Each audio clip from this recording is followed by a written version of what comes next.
ដំណើរកំសាន្តមកយក2ថ្ងៃនៅកោះស្ដេច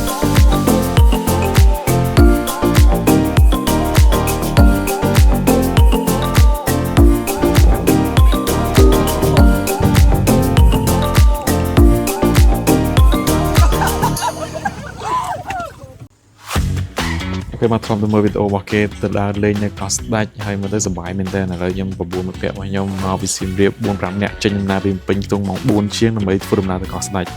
ហើយក្នុងវីដេអូមួយនេះដែរខ្ញុំក៏នឹងប្រាប់អ្នកនរគ្នាតើតើទៅនឹងសកម្មភាពអីខ្លះដែលខ្ញុំបានធ្វើជាមួយមិត្តភក្តិរបស់ខ្ញុំនៅពេលដែលនៅលើកោះស្ដេចហ្នឹងហើយយើងជួបឧបសគ្គអីខ្លះឥឡូវយើងទៅមើលអ្នកនរគ្នា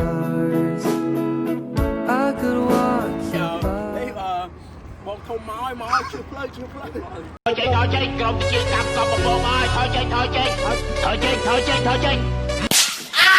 បាទបន្ទាប់ពីយើងបានបន្ថតរូបលេងហើយអញ្ចឹងយើងក៏បានចូលរកទិញអាហារពេលព្រឹកដើម្បីញ៉ាំផងដែរអញ្ចឹងដំបូងគិតថាផឹកកាហ្វេប៉ុន្តែដោយសារតែមនុស្សច្រើនពេកអញ្ចឹងខ្ជិលរងចាំក៏សម្រេចចិត្តទិញនិងញ៉ាំហ្មងទេ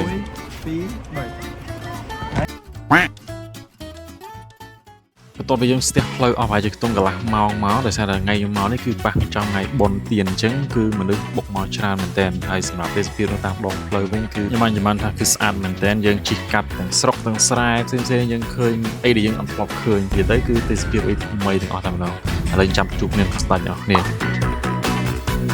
ជាមួយនឹងការធ្វើដំណើរអស់ចម្ងាយផ្លូវ200គីឡូម៉ែត្រជាងមកយើងក៏បានមកដល់បាតារាសាគរដែលជាច្រកចូលទៅកាន់កោះស្ដេចរបស់យើងដែលជាបាគោលដៅដែលយើងត្រូវទៅតែម្ដង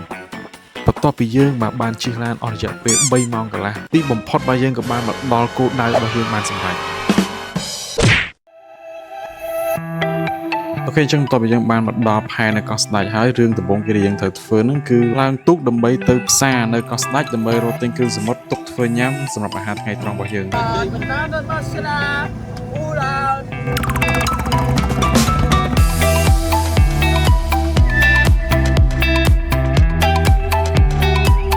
ចឹងប្រហែលជាអ្នកនរឆ្ងល់ថាមូលហេតុហ្នឹងយើងមិន check in នៅអតែសិនអញ្ចឹងហេតុផលដោយសារតែខាងអតែតម្រូវឲ្យយើង check in នៅម៉ោង2ប៉ុន្តែដោយសារយើងទៅដល់លឿនពេក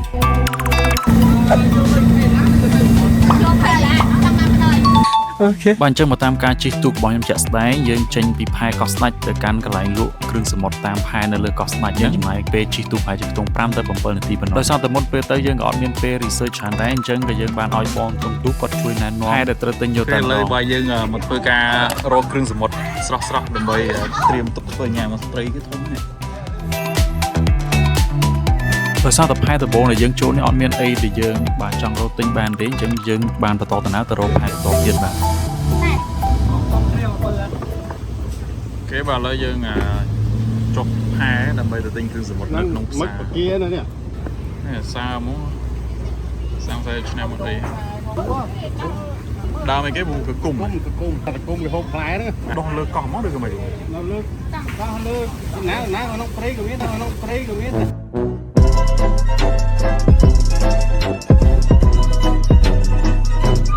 អូខេអញ្ចឹងដោយសារយើងអត់ស្គាល់ពីទីតាំងភូមិសាស្ត្រនៅលើកោះស្ដេចនេះទេអញ្ចឹងយើងបានសម្រេចចិត្តដើរសួរអ្នកភូមិតែម្ដងពីកន្លែងនេះយើងត្រូវទិញគ្រឿងសមុទ្រហ្នឹង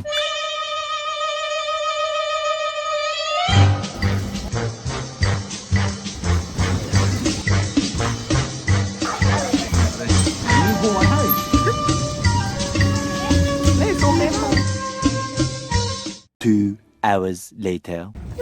បាទឥឡូវយើងរកតកបានហើយទាក់ទងនឹងអាហារថ្ងៃត្រង់របស់យើងបានឲ្យគេចម្អិនឲ្យដែរអញ្ចឹងទីទៀតយើងមកយកវិញឥឡូវយើង check នៅតែសិន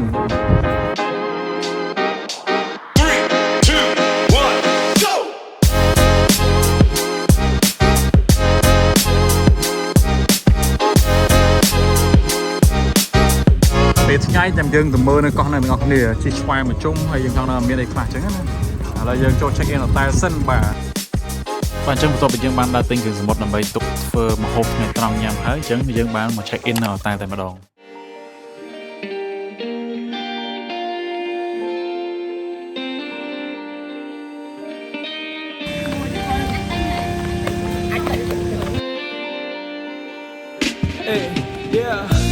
រាល់ថ្ងៃនេះខ្ញុំគិតអីរាល់ថ្ងៃនេះខ្ញុំធ្វើអីរាល់ថ្ងៃនេះនៅសល់អីបងក៏រឹសបាយតន់មានថ្ងៃរាល់ថ្ងៃ អូខេ គេបានអញ្ចឹងបន្ទាប់ពីយើងបានចូល check in តាហើយរឿងបន្ទាប់ដែលយើងត្រូវធ្វើបាទគឺញ៉ាំអាហារថ្ងៃត្រង់នៅលើទូកបាទហើយនៅលើសមុទ្រទៀតនៅលើផ្លូវដែលយើងបានធ្វើដំណើរទៅស្ទូចត្រីបាទហើយម៉ោងដែលយើងបានញ៉ាំបាយនេះគឺម៉ោង 2 និង 4 នាទីបាទគឺម្នាក់ៗគឺបាច់បាយយកទៅមែនតែម្ដងបាទ ពាក់កណ្ដាលសុកចិត្តងងុយដក 20% ជុំមានសារំហើយលុយ អូខេឥឡូវយើងបន្តដំណើរអាហារថ្ងៃត្រង់របស់យើងបាទនៅលើទូកតែម្ដងហើយនេះជាកោះស្ដេចកោះស្មាច់ជាស្រេចនេះកោះស្ដេចអញ្ចឹងយើងទៅកោះស្មាច់ដល់មកយើងឆ្វែងកោះ7ធ្វើដូចមើលមកយើងទៅកោះឆាន់ដើម្បីស្ទូចត្រី រលងៃនេះនៅសល់អីបងក៏រីសប្បាយតន់ បាទមុខរបស់យើងឯនេះបាទមានត្រីកទុយនិងចំហុយបងខ្ទឹមសបាទតាមព្រៃជ័យហើយនឹងខ្សែស្មាច់ រលងៃនេះនៅសល់អីបងក៏រីសប្បាយតន់មានថ្ងៃ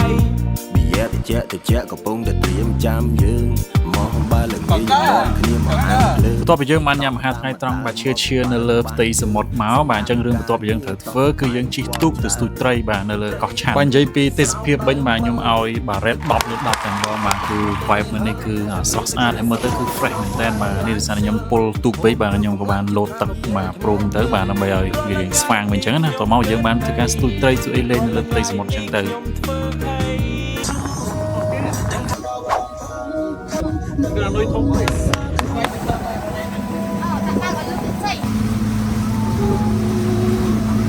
អូខេអញ្ចឹងរឿងនេះខ្ញុំគឺថាសប្បាយបំផុតនៅពេលដើរលេងកោះស្ដេចហ្នឹងគឺការជិះជែកទឹកតែម្ដងបាទអញ្ចឹងឥឡូវយើងទៅមើលសកម្មភាពជិះជែករបស់មិត្តភក្តិខ្ញុំហើយនិងខ្ញុំទាំងអស់គ្នាហើយការជិះជែកនេះដែរបាទគឺចំណាយអស់ម្នាក់ 10000 រៀលទីតាំងជិះគឺនៅជិតកោះស្ដេចតែម្ដងបាទគឺនៅបាទលើកោះរីករាយឥឡូវចង់ដឹងថាសកម្មភាពពេលជិះសប្បាយបែបម៉េចខ្លះឥឡូវយើងទៅមើលទាំងអស់គ្នាបាទ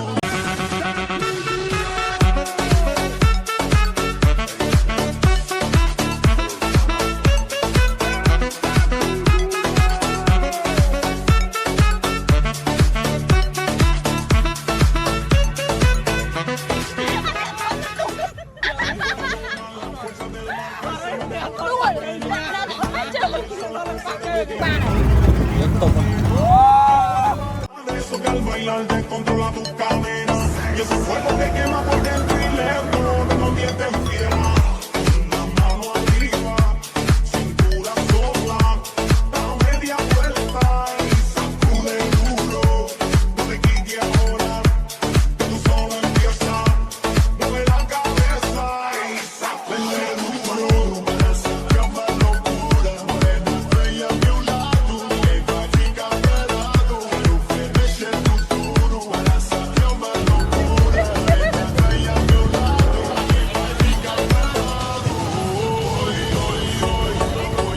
hoy, hoy, hoy.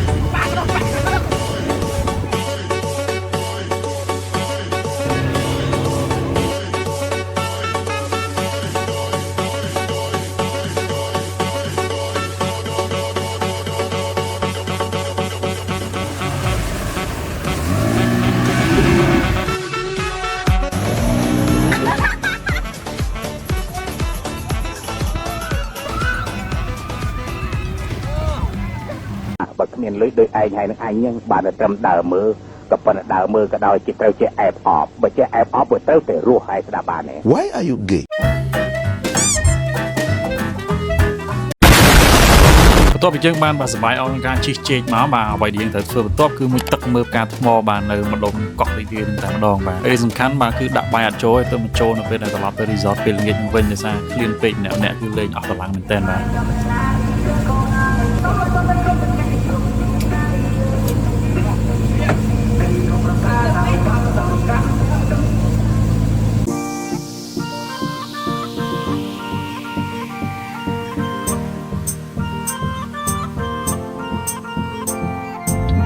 Cho ta tiếng hồng một bàn cài ai ở đâu một nước đó trong trai nơi từ đó về đây nhớ rung khai về đây ôn kỷ nhớ rung bò sắm lông mơ bên chân lơ về hà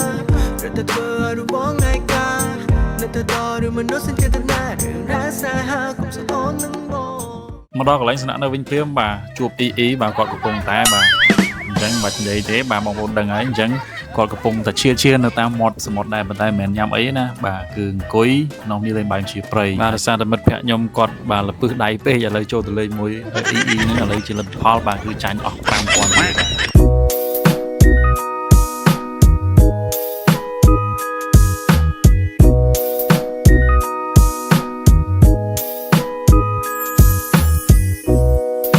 អារម្មណ៍មកនឹកស្នេហាសំណប់ចិត្តបងឈរម្នាក់ឯងឯកាគ្មានអូនបីបងត្រកងហេតុអ្វីពេលនេះបងនឹកអូនខ្លាំងម្ល៉េះ ក្នុងមួយជីវិតខ្ញុំនេះគ្មានន័យរឿងស្នេហាទេ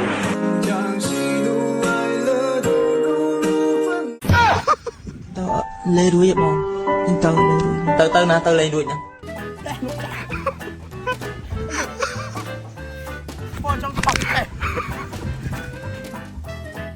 អារម្មណ៍ចេះតែរវល់រវី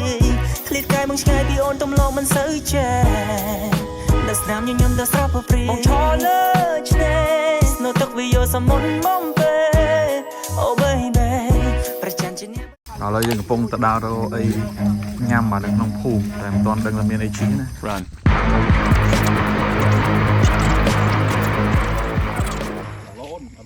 ចំណានអ្នកថតឲ្យឡូនហ្នឹង បងនេះមានក្រៅខេបង It's the motherfucking Eagle Double G Snoop Dogg មកចេញពីរៀនមានទុកស្រីគេដើរលេងអូនព្រមយកមកធ្វើសង្សារនេះគឺជាស្នេហាកាលពីក្មេងពេលនេះពួកយើងធំបាញ់វៃនៅតែ ឥឡូវដើរចូលភូមិគេដើម្បីរកគ្រឿងសមុទ្រញ៉ាំពេលយប់ ពេលខ្លាំងចាំបាញ់ញ៉ាំឯកាងារធ្វើដល់ផ្លែឈើចូលផ្ទាំងអូនហើយ នេះប្រាប់ឲ្យចិត្តហើយ ហើយអាវ៉ារៀនចាំពេលណាអ៊ីកូណា ពួកគេប្រាប់ឲ្យចិត្តនេះឥឡូវម៉ោង 9:10 នាទីបាទប្រហែលបាយទេបាទមានការគិតជាខ្លាំង គេយូរពេកដាច់មកលេងវាអស់ហើយណា យើងកំពុងរៀបចំទៅកន្លែងញ៉ាំអីពេលយប់ចឹងណាមានបរិយាកាសឈៀលបាទចឹងបន្ទាប់ពីយើងបានជិះកង់អង្គុយផងបាទដើរផងឥឡូវយើងមកជួបកន្លែងនេះបាទហើយយើងបានសុំគាត់ដើម្បីចូលញ៉ាំអីពេលយប់ហើយយើងក៏បានទិញភេសជ្ជៈមួយចំនួនពីកន្លែងគាត់ផងដែរបាទ ពេលនេះពួកយើងធំបាញ់វៃនៅតែដូចដើមពួកនេះតែជាសំណងចិនមកស្នេហ៍ស្នងនៃដងពេលខ្លាំង បងឲ្យដល់ 100000 តែបងគេបងគេទៅដល់ចុះខំមួយដល់មួយដល់គាត់តែចោលប្រាប់អូនអើយអូគាត់តែចោលចាក់តាមមកក្រៅណាសាំងនេះមនុស្សបងគាត់ជឿរស្លុបអញចឹង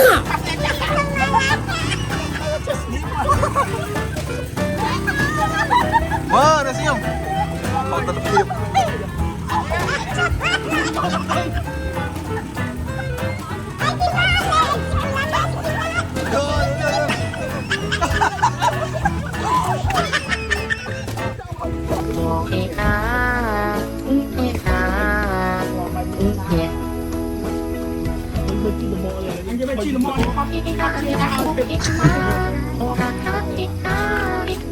5 hours later. បាទចឹងសម្រាប់ព្រឹកថ្ងៃបន្ទាប់របស់យើងគឺយើងបានងើបពីព្រលឹមដើម្បីមើលឆ្នេរសមុទ្រនៅពេលព្រលឹមហើយនឹងលេងបាល់ទាត់ក៏ដូចជាបាល់ទះនៅលើឆ្នេរសមុទ្រនៅ Mednanki Resort នឹងតែម្ដងហើយវាពិតជាពេលវេលាមួយដែលយើងអាចភ្លេចបាននេះដែលយើងកម្រនឹងមានពេលបែបហ្នឹងមែនទែនក្នុងការលេងជាមួយមិត្តភ័ក្តិក៏ដូចជារំលឹកពីអតីតកាលដែលយើងបានធ្លាប់ឆ្លងកាត់មួយគ្នាកាលពីនៅរៀនថ្នាក់បឋមក៏ដូចជាថ្នាក់វិទ្យាល័យ Asistencia da Xavi Mesca para esta para Messi ចឹងវាពិតជាបានបង្ហាញខ្ញុំពីអតីតកាលដែលយើងបានឆ្លងកាត់មួយគ្នាក្នុងបាទ10ឆ្នាំជាងហ្នឹងអញ្ចឹងវាក៏បាន reflect មកប្រាប់ខ្ញុំថាពេលវេលាពិតជាដើរលឿនមែនតើ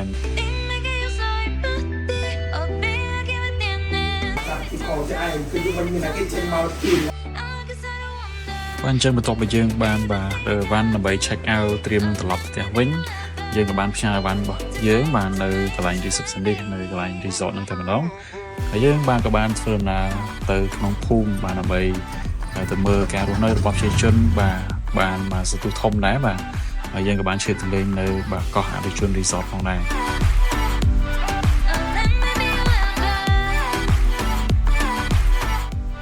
ភ ទេសភាពហ្នឹងគឺស្អាតមែនទែនបាទយើងអាចឃើញសមុទ្រដែលមើលទៅគឺអាចឃើញសមុទ្រដាច់កន្ទុយភ្នែកតែម្ដងបាទហើយនឹងឃើញកោះជុំវិញហ្នឹងដែលមើលទៅពិតជាស្អាតខ្លាំងមែនទែនសម្រាប់ទេសភាពមួយហ្នឹង